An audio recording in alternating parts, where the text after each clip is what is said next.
Lahore central jail में 23 मार्च 1931 की शुरुआत किसी और दिन की तरह ही हुई थी।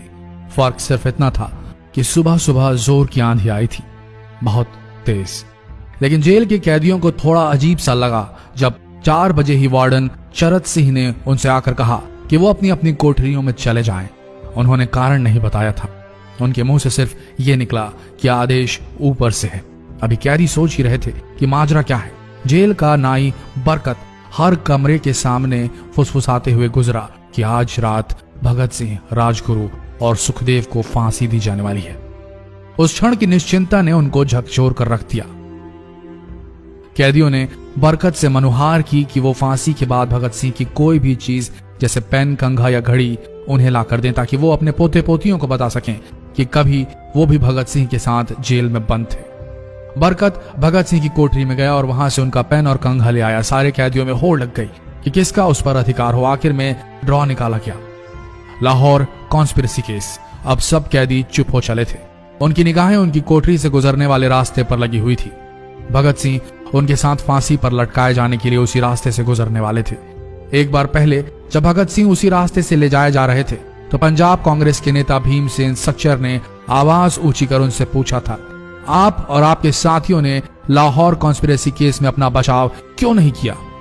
भगत सिंह का जवाब था, इनकलाबियों को मरना ही होता है क्योंकि उनके मरने से ही उनका अभियान मजबूत होता है, अदालत में अपील से नहीं। वार्डन चरत सिंह भगत सिंह के खैर ख्वाह थे और अपनी तरफ से जो कुछ बन पड़ता था उनके लिए किया करते थे। उनकी वजह से ही लाहौर की द्वारकादास लाइब्रेरी से भगत सिंह के लिए किताबें निकलकर जेल के अंदर आ पाती थी। भगत सिंह की जेल की जिंदगी काफी कठिन थी। किताबें पढ़ने का शौक हो चला था उन्हें कि एक बार उन्होंने अपने स्कूल के साथी जयदेव कपूर को लिखा था कि वो उनके लिए कार्ल लिब्नेख्त की मिलिटरिज्म, लेनिन की लेफ्ट विंग कम्युनिज्म और ऑप्टन सिंक्लेयर का उपन्यास द स्पाई कुलबीर के जरिए भिजवाएं। भगत सिंह जेल की कठिन जिंदगी के आदी हो चले थे। उनकी कोठरी नंबर 14 का फर्श पक्का नहीं था, उस पर घास उगी हुई थी। कोठरी में बस इतनी ही जगह थी कि उनका 5 फुट 10 इंच का शरीर बमुश्किल उसमें लेट पाए। भगत सिंह को फांसी दिए जाने से 2 घंटे पहले उनके वकील प्राणनाथ मेहता उनसे मिलने पहुंचे। मेहता ने बाद में लिखा कि भगत सिंह अपनी छोटी सी कोठरी में पिंजड़े में बंद शेर की तरह चक्कर लगा रहे थे। इनकलाब जिंदाबाद। उन्होंने मुस्कुराकर मेहता को स्वागत किया और पूछा कि आप मेरी किताब रिवोल्यूशनरी लेनिन लाए या नहीं। जब मेहता ने उन्हें किताब दी तो वे उसे उसी समय पढ़ने लगे मानो उनके पास अब ज्यादा समय न बचा। मेहता ने उनसे पूछा कि क्या आप देश को कोई संदेश देना चाहेंगे? भगत सिंह ने किताब से अपना मुंह हटाए बगैर कहा, सिर्फ 2 संदेश, साम्राज्यवाद मुर्दाबाद और इनकलाब जिंदाबाद। इसके बाद भगत सिंह ने मेहता से कहा कि वो पंडित नेहरू और सुभाष चंद्र बोस को मेरा धन्यवाद पहुंचा दे जिन्होंने मेरे केस में गहरी रुचि ली थी। भगत सिंह से मिलने के बाद मेहता राजगुरु से मिलने उनकी कोठरी पहुंचे। राजगुरु के अंतिम शब्द थे, हम लोग जल्द मिलेंगे। सुखदेव ने मेहता को याद दिलाया कि वो उनकी मौत के बाद जेलर से वो कैरम बोर्ड ले लें जो उन्होंने उन्हें कुछ महीने पहले दिया था। मेहता के जाने के थोड़ी देर बाद जेल अधिकारियों ने तीनों क्रांतिकारियों को बता दिया कि उनको वक्त से 12 घंटे पहले ही फांसी दी जा रही है। अगले दिन सुबह 6 बजे की बजाय उन्हें उसी शाम 7 बजे फांसी पर चढ़ा दिया जाएगा। भगत सिंह मेहता द्वारा दी गई किताब के कुछ पन्ने ही पढ़ पाए थे। उनके मुंह से निकला, क्या आप मुझे इस किताब का एक अध्याय भी खत्म करने नहीं देंगे? भगत सिंह ने जेल के मुस्लिम सफाई कर्मचारी बेबे से अनुरोध किया कि वो उनके लिए उनको फांसी दिए जाने से 1 दिन पहले शाम को अपने घर से खाना जरूर लाएं। लेकिन बेबे भगत सिंह की इच्छा पूरी नहीं कर सके क्योंकि भगत सिंह को 12 घंटे पहले फांसी देने का फैसला ले लिया गया और बेबे जेल के गेट के अंदर ही नहीं घुस पाए। थोड़ी देर बाद तीनों क्रांतिकारियों को फांसी की तैयारी के लिए उनकी कोठरियों से बाहर निकाला गया। भगत सिंह, राजगुरु और सुखदेव ने अपने हाथ जोड़े और अपना प्रिय आजादी गीत गाने लगे। कभी वो दिन भी आएगा कि जब आजाद होंगे हम, या अपनी ही जमीन होगी या अपना आसमान होगा। फिर इन तीनों का एक एक करके वजन लिया गया। सबके वजन बढ़ गए थे। इन सब से कहा गया कि अपना आखिरी स्नान करें। फिर उनको काले कपड़े पहनाए गए लेकिन उनके चेहरे खुले रहने दिए गए। चरत सिंह ने भगत सिंह के कान में फुसफुसा कर कहा कि वाहे गुरु को याद करो। फांसी का तख्ता भगत सिंह लिए बोले, पूरी जिंदगी मैंने ईश्वर को याद नहीं किया। असल में मैंने कई बार गरीबों के कलेश के लिए ईश्वर को कोसा भी है। अगर मैं अब उनसे माफी मांग लूं तो वो कहेंगे कि इससे बड़ा डरपोक कोई नहीं। इसका अंत नजदीक आ रहा है, इसलिए ये माफी मांग रहा है। जैसे ही जेल की घड़ी ने 6 बजाया, कैदियों ने दूर से आती कुछ पद चांपें सुनी। उनके साथ भारी बूटों के जमीन पर पड़ने की आवाजें भी आ रही थी। साथ में एक गाने का भी दबा स्वर सुनाई दे रहा था। सरफरोशी की तमन्ना अब हमारे दिल में है। सभी को अचानक जोर जोर से इनकलाब जिंदाबाद और हिंदुस्तान आजाद हो के नारे सुनाई देने लगे।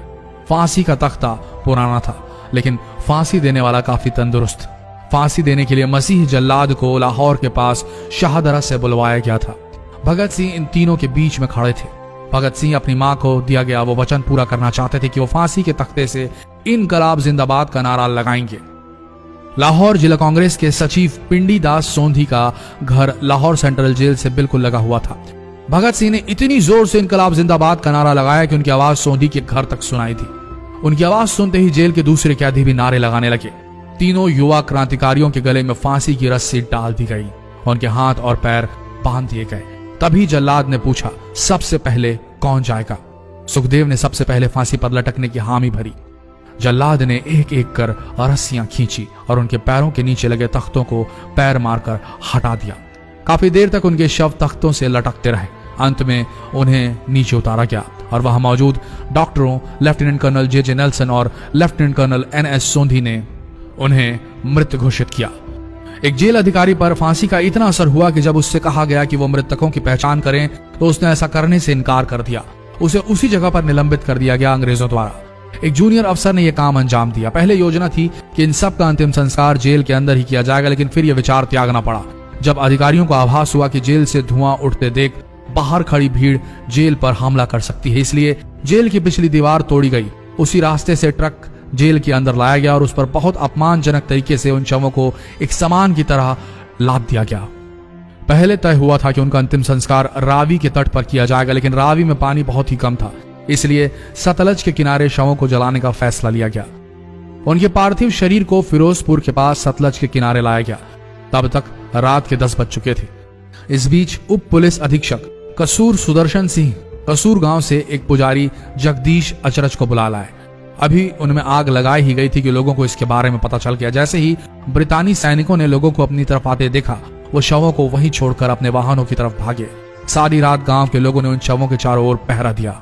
अगले दिन दोपहर के आसपास जिला मजिस्ट्रेट की दस्तखत के साथ लाहौर के कई इलाकों में नोटिस चिपकाया गया, जिसमें बताया गया कि भगत सिंह, सुखदेव और राजगुरु का सतलज के किनारे हिंदू सिख रीति से अंतिम संस्कार कर दिया गया है। तो ये थे भगत सिंह की जिंदगी के वो 12 आखिरी घंटे। आशा करते हैं इस वीडियो में सुनाई गई ये कहानी आज युवा पीढ़ी के दिलों में मर चुके देशभक्ति को जगाने में कामयाब होंगे। जितना हो सके इस संदेश को पूरे देश में पहुंचाएं। इस वीडियो को शेयर करें फेसबुक पर, व्हाट्सएप पर, और हो सके तो इस पेज को फॉलो करें ताकि ऐसे ही वीडियोस आप तक सही समय पर पहुंच सके। मिलते हैं अगले वीडियो में, तब तक के लिए आप सबका धन्यवाद।